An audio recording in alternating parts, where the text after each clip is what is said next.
propuse que como un pretexto de referente empírico para pensar esto, dos cuentos, uno de Goethe y el otro, que no me acuerdo, que es La pata del mono y El aprendiz de brujo, y una noticia, estos dos cuentos y además una noticia que salió a mediados finales de abril en el Wall Street Journal sobre el asunto de el enorme, no sé si decirle avance, pero sí preocupación y ocupación de China con la inteligencia artificial. Me voy a permitir leer un muy breve parrafito de esta noticia que salió del Wall Street Journal. Les platicaré un poquito de los dos cuentos y les haré algunas preguntas a Marco y a Nelson y a ver cómo nos va. Cualquiera de ustedes que de pronto también quisiera intervenir o debatir en el asunto, basta por levantar la voz y la mano, y la idea es hacer un conversatorio que nosotros intentemos provocarles.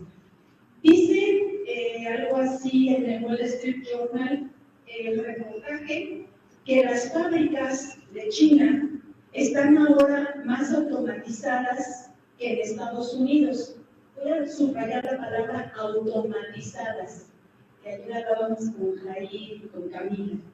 Simondón tiene una visión muy específica de la automatización. Dice, las fábricas de China están ahora más automatizadas que las de Estados Unidos, que las de Alemania y que las del propio Japón.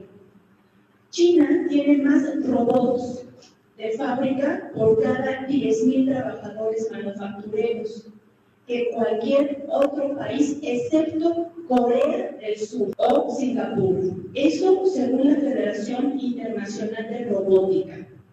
Y si uno tiene acceso a las fábricas, los talleres donde China produce con inteligencia artificial cuánta cosa nos podemos imaginar, vemos como en efecto el ahorro de luz eléctrica, por lo menos en estas fábricas, es enorme porque los llamados robots o androides no necesitan tener la fábrica encendida porque ellos pueden seguir operando sin que la fábrica esté iluminada. Entonces operan 24 horas del día, 365 días. No, hasta ahora no han hecho huelgas, hasta ahora no tienen sindicatos, y no lo digo en broma, lo digo hasta ahora. Bueno, esa realidad ya es ahora, digamos. Y esa es una ventaja de la guerra competitiva de China con Estados Unidos en particular. Y no solo por la cuestión de la inteligencia artificial, sino porque China de pronto, según algunas noticias, es dueña de una muy buena parte de lo que ahora le llaman tierras raras. Tierras raras que son materiales con los que se fabrica el armamento mundial, por supuesto el armamento de Estados Unidos. Es decir, Estados Unidos no puede fabricar armas sin las tierras raras de las cuales China es de alguna manera dueño. Sería un dato de esta noticia para ver el lugar de la inteligencia artificial. Los cuentos, un resumen que hace Norbert Wiener en la presentación que tuvo en estos coloquios en Francia, dice Norbert Wiener, y con esto termino y les haré una pregunta y a ver qué piensan. Dice Wiener, todos conocen el cuento del aprendiz de brujo.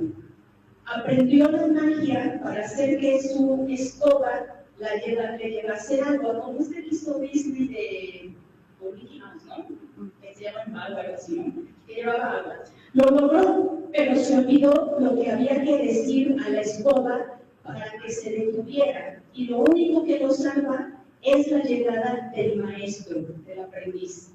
Hay también un cuento inglés de hace unos 50 años, La pata del mono o La mano del mono. Se trata de un suboficial que regresa de las Indias, de una familia obrera de Inglaterra. Enseña la pata del mono y dice, un santo en las Indias dio a esta mano la posibilidad de realizar 3 deseos para 3 hombres. El primer hombre que tuvo esta mano dijo que no sabía cuáles eran los otros dos primeros deseos, pero que el último se refería a la muerte. Él mismo era el segundo que la tenía y dijo que las experiencias eran demasiado terribles para contarlas. Iba a arrojar la mano del mono al fuego cuando su huésped le dijo: «Desee usted 200 libras inglesas». Al cabo de unos minutos llega un señor de la fábrica donde trabaja su hijo y le dice que este fue muerto por una máquina y que como compensación por su responsabilidad le lleva 200 libras. Entonces el deseo siguiente es que el hijo vuelva y vuelve como espíritu, porque apareció a la puerta. Y el tercer, o sea, muerto, ¿no? Y el tercer deseo es que se vaya. Y no les digo el final del cuento. Entonces, bajo esta perspectiva de la guerra, China, inteligencia artificial a todo lo que da, el aprendiz de brujo, la mata del mono. Yo les pregunto, ¿qué significa ganar una guerra? Pensando incluso en la propia, el aprendiz de brujo, llevar agua y demás, o la pata de mono. ¿Qué significa ganar una guerra con inteligencia artificial? Ya no tenemos las guerras de antes, ahora las guerras están atravesadas por inteligencia artificial. ¿Qué piensan ustedes de esto? Sí, bueno, yo quisiera plantear o iniciar una reflexión a partir de un problema que creo que es fundamental desde la perspectiva filosófica en referencia a la inteligencia artificial, que es una revolución tecnológica, pero que tiene además características que la distinguen de cualquier otra revolución tecnológica. Porque creo que el advenimiento de la inteligencia artificial repercute directamente en la constitución de la subjetividad. Me viene a la mente la película o el libro de Clarke y de Stanley Kubrick de 2001, Odisea del Espacio, en dos momentos que son clave y que tienen justamente que ver con la técnica y la muerte, para aproximarme con ello también a la guerra. Recordarán ustedes, es una película que yo creo que casi todos han visto, que al inicio de esta misma se encuentran unos homínidos que ven un monolito tras esta experiencia un tanto misteriosa de encontrar repentinamente un monolito rectangular. Toman conciencia y hacen uso de utensilios por primera vez. Y el primer uso que le dan precisamente es el de a los huesos que encuentran, el de combatir a otros, a otra manada, digamos, de vídeos. Por lo cual, la técnica se asocia directamente con una cuestión relativa.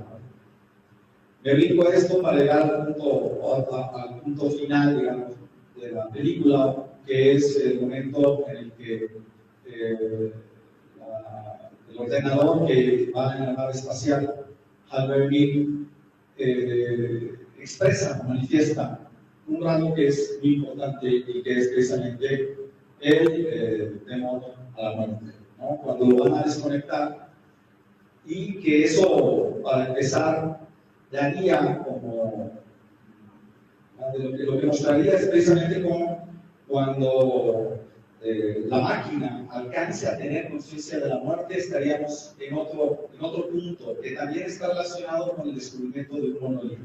O sea, con esto está señalando como dos, el origen mismo de la técnica y su culminación. O sea, pareciera que el desarrollo de la inteligencia artificial, por lo tanto, lo que podríamos interpretar, está íntimamente asociado con una serie de factores. Uno de ellos es precisamente la inteligencia artificial es el desarrollo último al que conduce la técnica. Es decir, está inscrito desde el origen de la técnica la posibilidad de crear un instrumento o medios que tengan la capacidad de ser sujetos. Lo que caracterizaría entonces al sujeto es básicamente su conciencia de la muerte, ¿no? En ese sentido, quisiera remitirme a autores como Hegel o Bataille, que para ellos, o el mismo Heidegger, la conciencia está íntimamente relacionada con la conciencia de la muerte. Es decir, la posibilidad o lo que distingue a un humano de cualquier otro ser es ser precisamente conscientes de la propia muerte, ¿no? Hegel, en el mismo La frontera del espíritu, en la dialéctica del amor y el esclavo, justamente sitúa la conciencia, o el origen de la autoconciencia, la conciencia de sí mismo a partir de una lucha entre subjetividades. Es decir, solo hay conciencia cuando hay lucha. Y esta lucha tiene que ver también con una dialéctica de reconocimiento del otro. Creo que el gran problema también de la humanidad, el gran tema de la inteligencia artificial es ver cómo asumimos y cómo la inteligencia artificial puede ser como un misterio. Por eso, el grado de, podemos decir, carácter siniestro que estos mismos cuentos manifiestan con respecto a la posibilidad de que un objeto técnico o una práctica mágica alcance a superar o a tener una expresión de subjetividad o de libertad que se sale de las manos. Es decir, generalmente el objeto técnico es un objeto que se considera subordinado al sujeto. Sin embargo, la inteligencia artificial lo que plantea es la posibilidad, que eso es lo que está en gran medida en discusión, de que el objeto técnico, el medio técnico, sea también considerado subjetividad. Por varias razones. Creo que principalmente hablaré de dos. Una de ellas es porque repercute en nuestra propia constitución, en nuestra propia conciencia. Según Hegel, y luego Lacan, inspirado en la discusión de Coyer, también dirá que solo tenemos conciencia de nosotros mismos a través del objeto que nos da el otro. El uso de la inteligencia artificial, por ejemplo,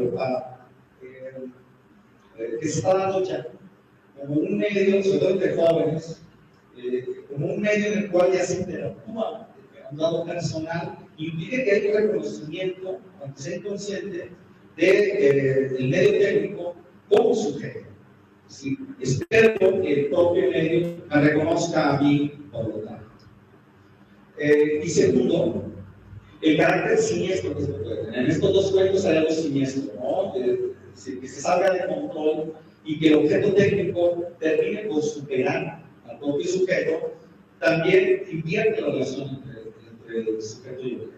Creo yo por eso que líneas como no son importantes, porque también me plantean la necesidad de transformar la pregunta ante lo que superando la relación del sujeto y objeto. Entonces se ve al medio técnico precisamente también como un posible sujeto. Sin embargo, eso sigue siendo de alguna manera un tanto abrumador, en la medida en que el medio técnico pueda constituirse como un sujeto que además es más poderoso, ¿no? La conciencia no es otra cosa que información. Esto que dice el ejemplo que pone Nelson de Lacan, es un tipo de información que tienen los niños, el estadio del espejo, ¿no? El estadio del espejo no es otra cosa que información que los niños tienen con la que ellos podemos ser lo que nosotros llamamos conciencia. Siempre le hemos dado un valor un poco místico, un poco mágico, ¿no? O sea, la conciencia era algo que pudiera venir a darnos la condición de seres vivos y humanos, ¿no? Yo leo un poquito lo que dice Goldman sobre la conciencia. Dice, Goldman, no se trata de saber lo que piensa tal o tal proletario, o ni aún todos los proletarios juntos, sino cuál es la conciencia de clase del proletariado.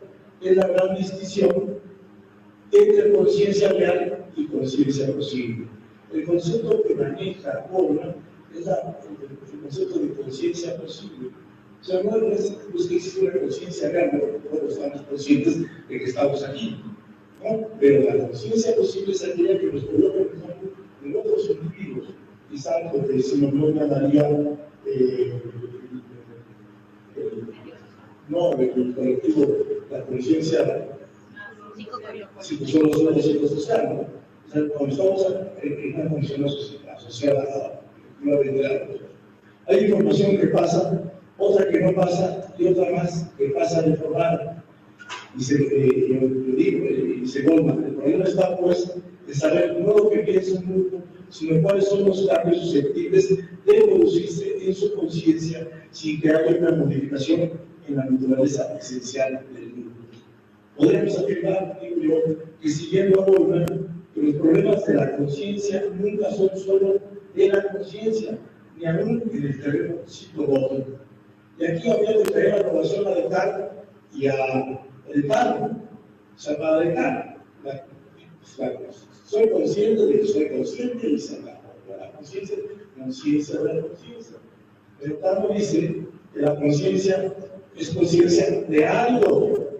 Y Deleuze nos dice que la conciencia es algo. ¿Y qué es ese algo que es la conciencia? Información, ¿no? Con la que está hecha precisamente todo. O sea, no, por favor, no está consciente de su muerte. Pues está tan consciente, o no tan consciente, como estamos nosotros. Todavía se decía que los animales no están conscientes de su muerte. También en esta clásica fórmula de Heidegger de que la piedra no está en el mundo, el animal está pobremente en el mundo, y el hombre configura el mundo. No. Hoy sabemos, y lo he dicho ya en varias ocasiones, que si la piedra no estuviera en el mundo, pues no habría mina, no habría mina de Edén, no habría volcán de combate, todos están. Lo que quiere decir es que la piedra no está consciente de que está en el mundo, ¿no? La piedra está ahí, pero ahí es donde se juega, digamos, la relación de la piedra y del animal con la vida misma. ¿Cómo esto tiene que ver con la vida? Y si el animal, los virus, no estuvieran, digamos que el virus que está interveniendo entre animal y piedra, entre animal y cosa inanimada, pues no provocaría lo que provoca. Hoy hemos salido de esa vieja concepción antropocéntrica, antropomórfica, que la filosofía se ha encargado de darnos desde siempre. O sea, solamente aquello que es humano es capaz de pensar, de tener conciencia y sentir. Todo aquello que no es humano nos amenaza. Hoy sabemos que no. Y sobre todo cuando son creaciones como las que nosotros hemos hecho. Yo quisiera decir aquí, recuperar un poco a Bibel, un poco de la riqueza de estos debates, es que no está tratando de debatir para derrotarnos. Yo no sé qué información que dice de China y vamos a hablar de China y de Estados Unidos y de otros países. Creo que, como dice, hay que debatir para problematizar. Como dice Bibel, hay que debatir no para mostrar nuestros antagonismos. El antagonismo es lo peor que puede hacer porque se centra en su postura y no es lo mismo, no hay nada que pueda cambiar. De hecho, esta postura maniqueísta, que tanto critica Bibel, desde Zaratustra, precisamente planteando el tema del mal, lo malo, lo bueno. Para Zaratustra, digamos, en Dios mismo radica el mal. O sea, no es el diablo no es algo que no tiene nada que ver con lo bueno. Lo bueno no es algo que ajeno a lo malo. Ambas cosas están. O sea, no puede haber lo bueno sin lo malo, y no puede haber lo malo sin lo bueno, como es de manera muy simple, ¿no? Frente a estas posturas que a veces tenemos y que forman parte de una concepción que ya está en la propia filosofía, había que ver, puede ser propuesto a los estudiantes, querían hallarse en un filósofo cristiano, anarquista, anti-técnica, pues, la propia escuela de Frankfurt, ¿no? Las cuales la concepción de la escuela de Frankfurt, ya no digamos Heidegger, ya no digamos Adler, todos los filósofos, en ese sentido, me parece, han planteado la pregunta, ya, como algunos habían dicho, ¿cómo es posible la ciencia? ¿No? Es una pregunta metafísica. Nosotros tendremos que preguntarnos también, ¿para qué es posible la ciencia? ¿En qué condiciones es posible la ciencia? ¿En qué condiciones es posible la inteligencia artificial? ¿En qué condiciones es posible la técnica? No tanto como es posible la técnica, como es posible que nos haga un tipo de cosas. Y creo que si en algún momento estas concepciones como la de Nelson, que hemos venido batallando, no solo con eso, porque nuestro querido amigo Alberto Constante también, así, con Jorge Linares, con los filósofos en general, que siempre están, digamos, en esta temática del terror que puede producir el que se nos salga de la mano en la inteligencia artificial. Es parte de lo que nosotros somos y de lo que muy probablemente seremos. Termino con la frase que siempre me parece más que una afirmación, una provocación, una pregunta vestirte. ¿Qué es la técnica? Es la continuación de la vida por otros medios que no son la vida. Yo quiero provocar, a ver, de lo que dice Nelson, que me parece muy interesante al principio, la posibilidad de superación sujeto-objeto. Que parece ser que si es así, el objeto con la inteligencia artificial ya es un sujeto. Tú lo centras en el asunto de la conciencia, con el cual creo que Marco y yo tenemos un problema de la conciencia, ¿no? Ahorita trataré de llevar a lo que dice Marco respecto a la información. Planteas una cuestión de la muerte, parte de la conciencia es un asunto de saber de la muerte, y eso provoca un temor. ¿Qué no será que más bien con la inteligencia artificial en particular, el temor es a la inmortalidad, ¿no? Incluso aquí, ahora me acuerdo de Quirón, cuando lo condenan a ser inmortal, Zeus, él le da un mal para él, él sufre mucho siendo inmortal porque la inmortalidad te da la imposibilidad de límite. Entonces, si ya no hay esa separación sujeto-objeto, sino el propio objeto se hace sujeto, ya no hay una cuestión de la muerte, sino más bien un temor a la inmortalidad. Y algo que planteas, a ver qué piensas de eso, algo que planteas respecto a lo, no sé si es la palabra siniestro, lo del cuento del mago y la pata de mono, e incluso las fábricas que ahora tiene China, que son muy parecidas a la magia del mago y a la pata de mono del deseo, ¿no? El deseo, ¿dónde está puesto con la inteligencia artificial? ¿Dónde queda el deseo? Entendido el deseo, en un principio, en un primer momento, como este impulso de querer o desear lo que uno no tiene, lo que el otro tiene, cualquier otro, incluyendo la inteligencia artificial.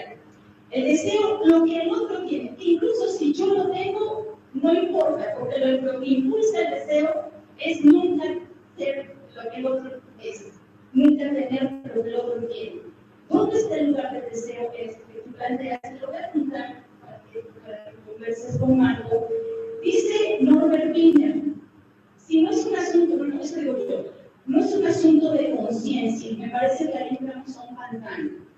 Es un asunto de información. ¿Pero qué estamos entendiendo por información? Que no necesariamente son datos, son señales, etc. Dice Wiener, el padre, creador de la cibernética, y podemos decir abuelo de la inteligencia artificial.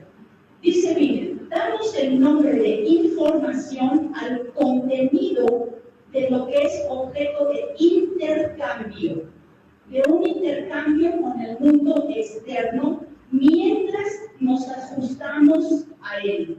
Es un asunto de intercambio y de ajuste con el mundo externo.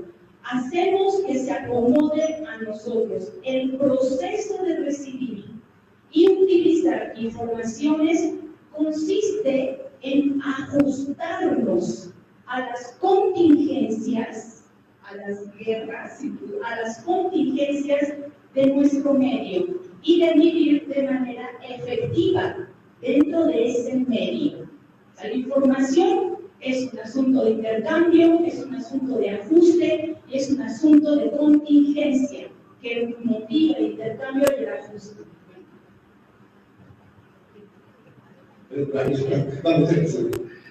Les recomiendo ya nuestro compañero lo ha leído, ustedes van a conocer el libro de Miller y Oxigónico.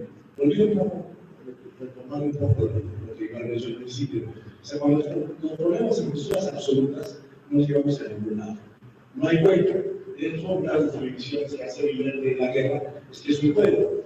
Y entonces un filósofo dice, no señor, la guerra no es un juego, es algo serio, ¿no? Entonces, él dice, no es un juego en el sentido de que hay una posibilidad de que uno pierda de lo que gane. Si yo soy creyente de alguna religión, de Dios, pues Dios, si yo creo que Dios es todopoderoso, pues siempre va a ganar.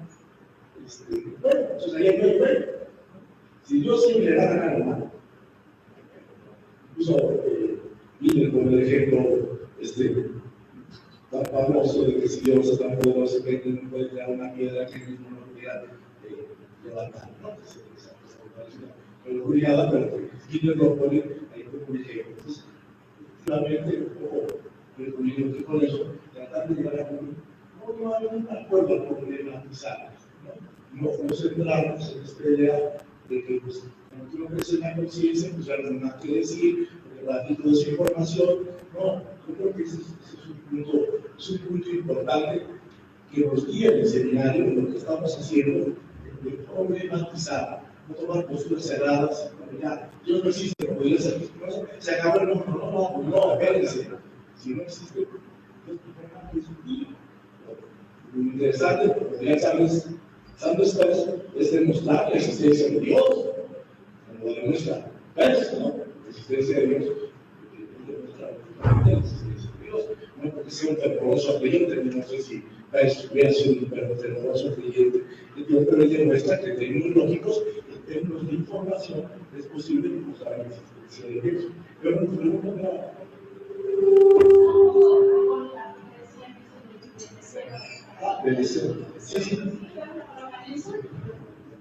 Sí, de hecho, en el mismo año, creo que bueno, para los filósofos, para algunos filósofos, en realidad no hay una cuestión definitiva, ¿no? Sino que muchas veces las perspectivas desde las que se abordan los temas también ya definen las consecuencias, ¿no?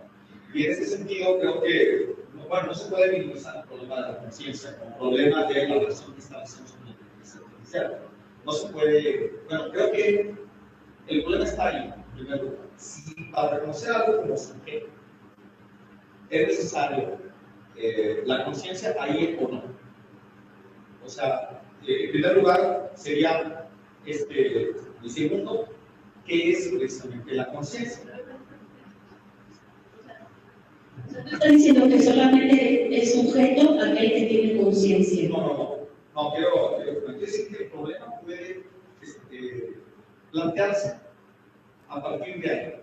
O sea, si para considerarse sujeto es importante o no la consideración de la conciencia o pues la cuestión que deriva del intercambio de información, que yo creo que son en realidad dos perspectivas que de hecho a lo largo de la filosofía se pensaron, no es una modernidad, ¿no?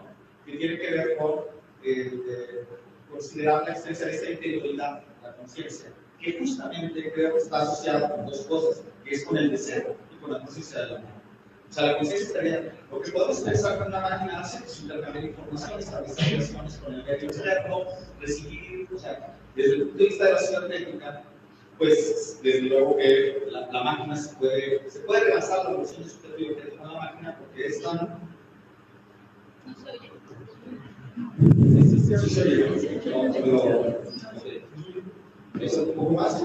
Bueno, o sea, si se puede establecer una relación de sujeto-objeto con la máquina, dispositivo, el sistema, independientemente de que haya conciencia. Sería el hecho de que la inteligencia artificial, nos podamos establecer una conversación con ella.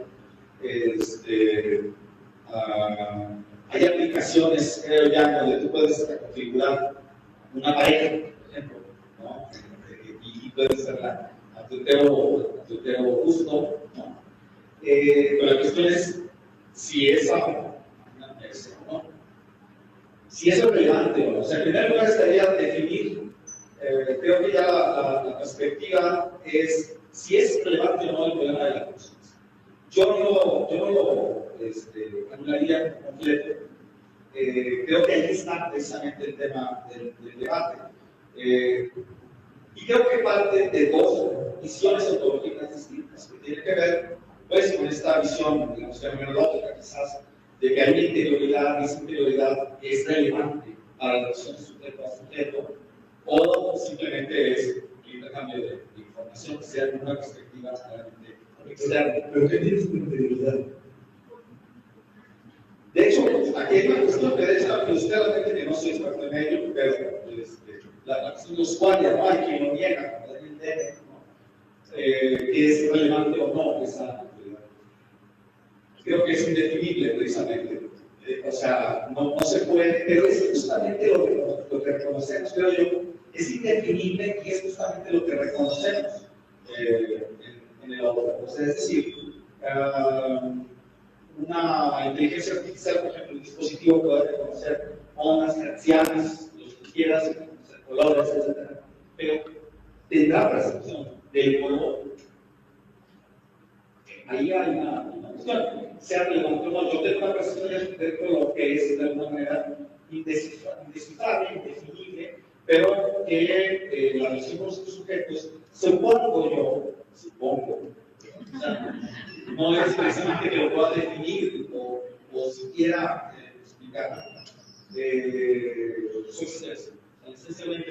Pero no estaría de acuerdo que la conciencia también, o sea, yo estoy de acuerdo contigo que es difícil cargar el tema de la conciencia, o del pensamiento, de pensar, qué significa estar consciente, qué significa pensar. En primer lugar, estoy de acuerdo que los animales piensan. Eso ya es un avance en la conciencia de los animales piensan, pero todavía hace poco la filosofía negaba que los animales en una actitud muy cartesiana, muy racionalista, los animales no piensan en una serie de trucos que extrapolaban, ¿no? Para otros tipos de pensamientos. No sé, la fenomenología, o sea, se puso ahí, no creo que aceptar que los animales piensan. Y la otra cosa, porque me parece que sí es cierto, ahí hay un problema, pero cuando hablamos en términos de interioridad, yo todo lo referiría no exactamente a una interioridad o a una exterioridad, sino a un ajuste entre lo que es nuestro organismo vivo con los demás organismos vivos y no vivos, las cosas que están. Y eso es lo que conoce la conciencia. Sería una tontería decir que las garrapatas tienen conciencia, y sin embargo, las garrapatas actúan conforme a ciertas condiciones de posibilidad de su medio circundante, de su mundo circundante. Y esto lo dice Bosco, ¿no? Cuando se extraordinario, Bosco no es necesariamente un pragmatista, es de algún modo motivador del pensamiento de Kant.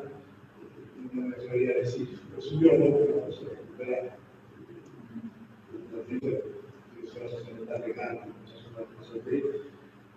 efectivamente hay una otra cosa que se mantiene aquí es el tema del deseo. Cuidado, por cuando Ana dice que el deseo es algo que tiene el hombre que nos falta a nosotros, no está en la postura clásica de que el deseo es producto de la falta, ¿no? No, está también, es otra de las grandes cosas que se han dicho sobre el deseo, ¿no? El deseo es la y está en el otro. Entonces, al contrario, me parece que es la exuberancia de posibilidades lo que hace posible el deseo. O sea, es porque tengo tanto que quisiera lograrlo. Si yo no tuviera el logro, no habría esa posibilidad de ajustarse. O sea, no es capaz, es el ajuste entre dos mundos, entre dos condiciones. Pues bueno, creo que ahí vamos un poco llegando a, no sé si a algunos acuerdos, pero sí a la posibilidad de problematizar. Efectivamente, no podemos hablar en el campo de las humanidades sin tocar el tema de la conciencia, pero creo que gracias a la cuestión de la inteligencia artificial hemos llegado a un momento en que no podemos seguir pensando de manera metafísica. Lo que dice Marco de la información, como recordando a Wiener, no es mera información, ¿no? O sea, eso también creo que nos centramos un poco, no sé, Gerson, como que solamente las máquinas informan, como si entre nuestras células no hubiera intercambio informático, como si entre nuestra propia percepción con el mundo no hubiera intercambio informático. Y creo que aquí hay una cosa interesante lo que planteabas tú de la no división entre sujeto y objeto respecto al intercambio y ajuste que se tiene con el mundo. Quizá ahora algo de lo que va a empezar a tener un valor, o ya lo tiene y no nos hemos dado cuenta, un valor sobre cualquier otra cosa, justamente es la información. Que la información no solamente son datos, sino es intercambio y ajuste ante la contingencia que nos presenta el mundo que nos circunda. En particular, estar con la simple posibilidad, bueno, quito la palabra simple, la posibilidad de enfrentarnos a una tercera guerra mundial, esa es una contingencia que nos obliga a un reajuste y a un intercambio con el mundo en el que tenemos. Le pedí al chat GPT que me hiciera un poema y lo hizo. Y bueno, había también un amigo de Sergio que casi me estrangula. Eso no es poesía. Porque le dije yo que lo había hecho el chat GPT, pero se le digo que lo hice yo en un momento de tristeza, de penuria, o de enfermedad, o que lo hizo algún familiar mío. No. Entonces, por supuesto que la inteligencia artificial puede ser poesía o no. O sea, yo creo que necesariamente el hablar de una interioridad implique forzosamente anular la relación. Por eso precisamente estaba para Hegel, la relación que establece conmigo mismo requiere necesariamente la interacción con el otro. Ahora bien, cuando yo intercambio con el otro, fíjate, cuando yo extendía esta relación, tiene que ver con el deseo, y el deseo de apropiación y el deseo del otro a la visión del alma, por ejemplo. Es decir, ¿por qué es el otro? Esa es la cuestión precisamente. O sea, hay que ver también que la inteligencia artificial se puede, y hay muchos managers, desarrolladores que consideran que en realidad la inteligencia artificial no piensa, sino que simula. Es un simulador. Si tú le preguntas a ChatGPT, la empresa te dice, por ejemplo, consultante, que es un simulador. ¿Sí? Precisamente la hipótesis. Pero no Schopenhauer dice el mundo como voluntaria representación, y dentro de la representación es la simulación es constitutiva de lo humano, que los humanos estamos simulando todo el tiempo. Bueno, desde luego que, claro que hay mucha simulación en muchos lados, ¿no? Pero cuando hablamos de simulación, estoy refiriendo como al término de hiperrealidad de Modigliani. O sea, no se trata de la mentira. O sea, el simulacro no es mentira, ¿verdad? Sino es, ¿cómo decir? La orquestación de una representación. Pero esa representación no necesariamente está asociada con lo que se es. Yo creo que ahí había una discusión. Sí. Entonces, esto es por ejemplo, claro, mira, por ejemplo, tú puedes pensar en una amada que puede simular, que puede mentir, ¿sí? Pero ahí todavía tiene un significado distinto a que una máquina, por ejemplo, pueda simular una relación afectiva. Me gustaría justamente recalcar que a lo mejor no es como el cuadro posible, piensen en el ejemplo de los niños cuando se les enseñan los colores, ¿no? Se les muestran los colorcitos y se les va diciendo, este tiene nombre azul, este tiene nombre verde.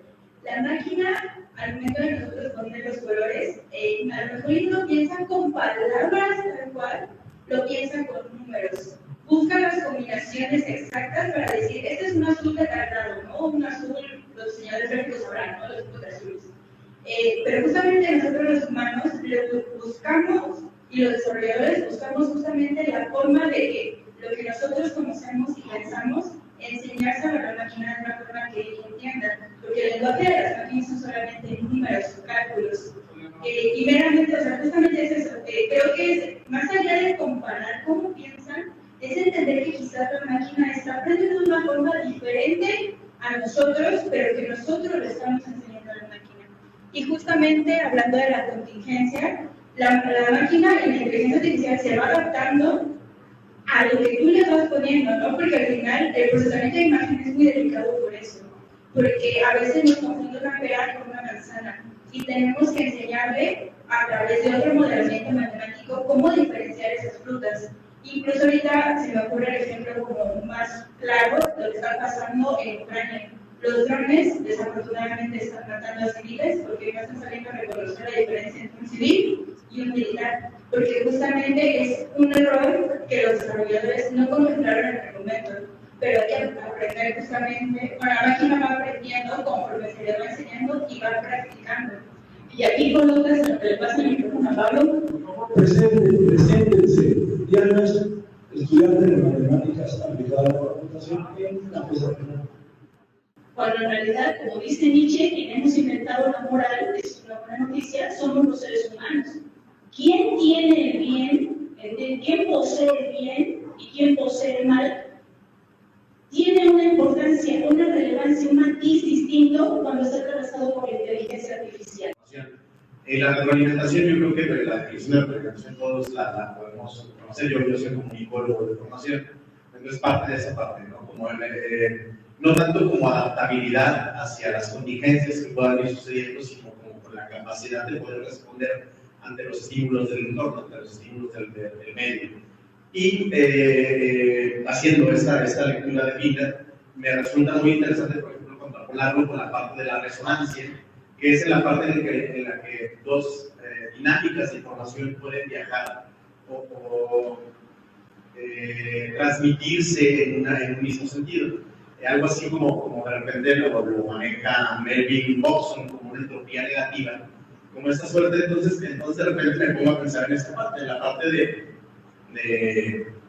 del desarrollo de la inteligencia artificial a partir de esta parte, ¿no? Precisamente lo mencionó la compañera Diana ahorita, la parte de, por ejemplo, la capacidad que tiene la inteligencia artificial de, a lo mejor no de responder a los estímulos externos a partir de una propia generación, sino a través del desarrollo de los algoritmos que nosotros mismos hemos introducido a cómo la inteligencia artificial debe de responder.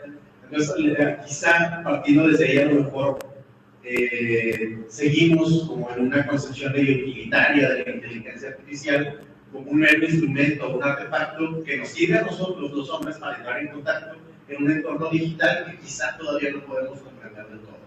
Ahora voy a retomar la parte que mencioné ahorita de la entropía negativa, precisamente mencionando a Melvin Boxon en la parte de la segunda ley de la infodinámica, que es precisamente la parte que dice que si en los medios naturales o a través de la física, por ejemplo, y sobre todo en las dinámicas de intercambio de temperatura, la entropía generalmente lleva a un caos, que es que generalmente la entropía no puede autorregularse a sí misma, sino que se mantiene estable o aumenta.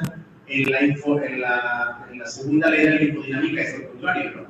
Que es precisamente la parte de cómo la información tiende a ordenarse a sí misma.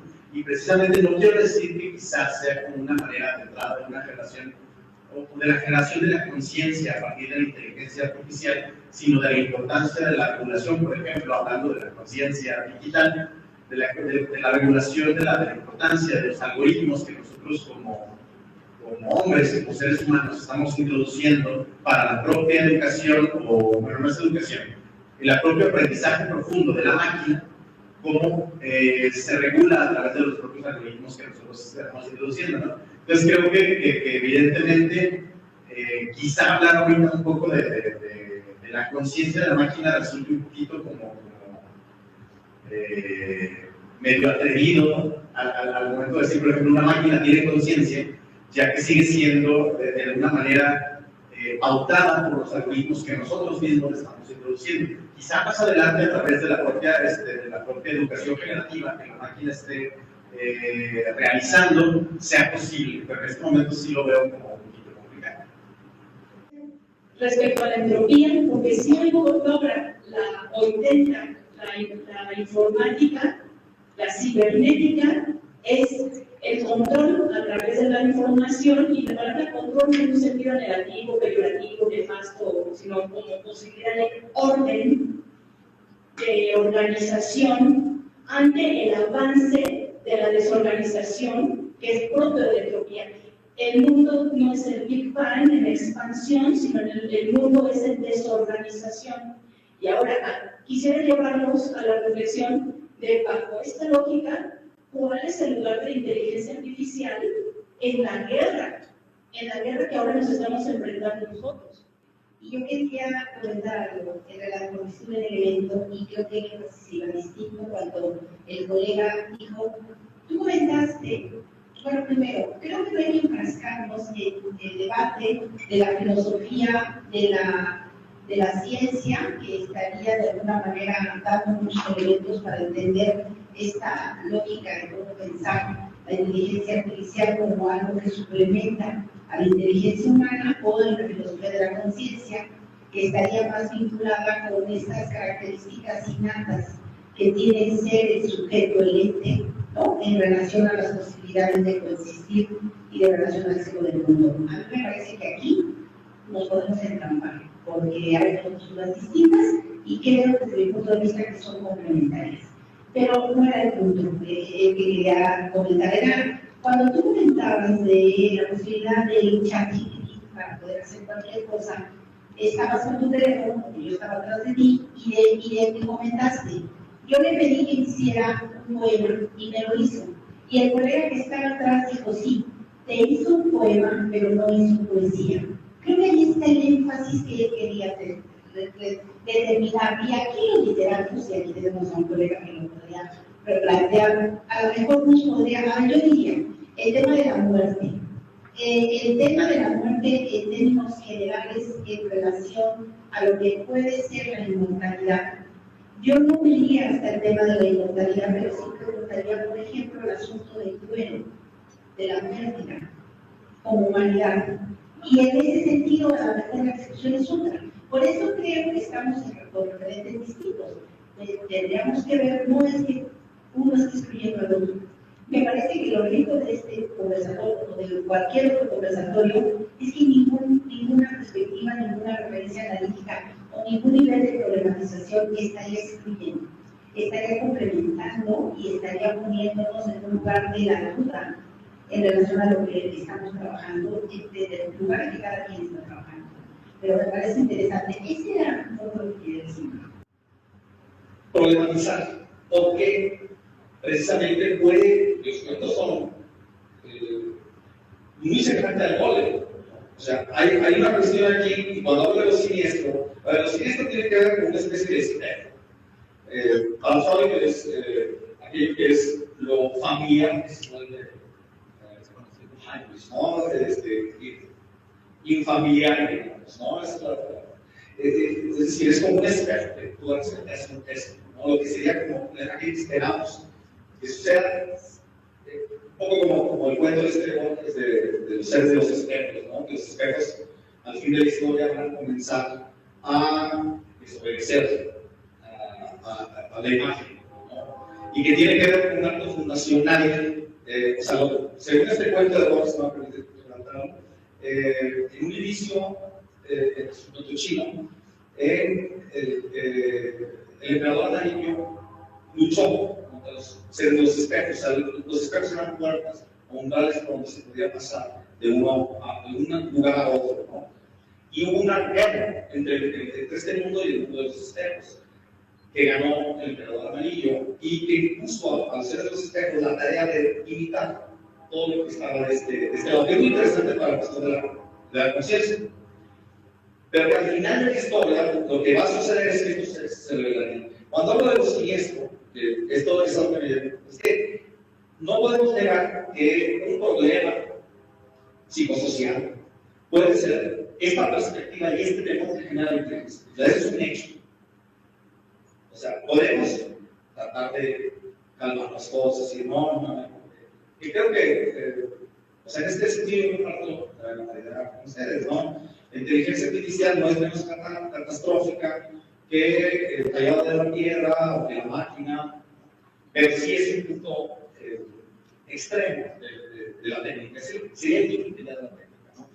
Nada más para concluir. Entonces, lo que yo he querido hacer es como mencionar las razones por las que esto puede parecer así. O sea, cuando uno ve, hace rato justo que mencionaban estas imágenes terribles, ¿no? De los drones atacando soldados, que uno ve las diferentes actitudes que pueden tener, ¿sí? Algunas disciplinas. Lo que a mí me parece que es terrible es que uno comparte la indiferencia de la máquina cuando justamente se dirige hacia la persona. Esa, a mí no me es indiferente ver eso, aunque no conozca al soldado.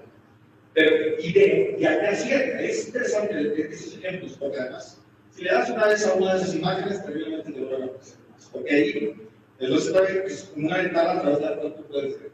Y entonces yo creo que ahí la relación que tenemos con la muerte es diferente. Entonces, lo vemos claramente como una ventana indolente, por decirlo así. Entonces, lo que yo quiero trazar cuando hablo de la conciencia es por qué precisamente esta puede ser vista como algo no siniestro. No que lo sea, no estoy defendiendo que lo sea, sino estoy tratando de buscar la razón por la cual esto nos puede aparecer, que es uno de los problemas que inevitablemente está en el imaginario colectivo frente a la inteligencia artificial.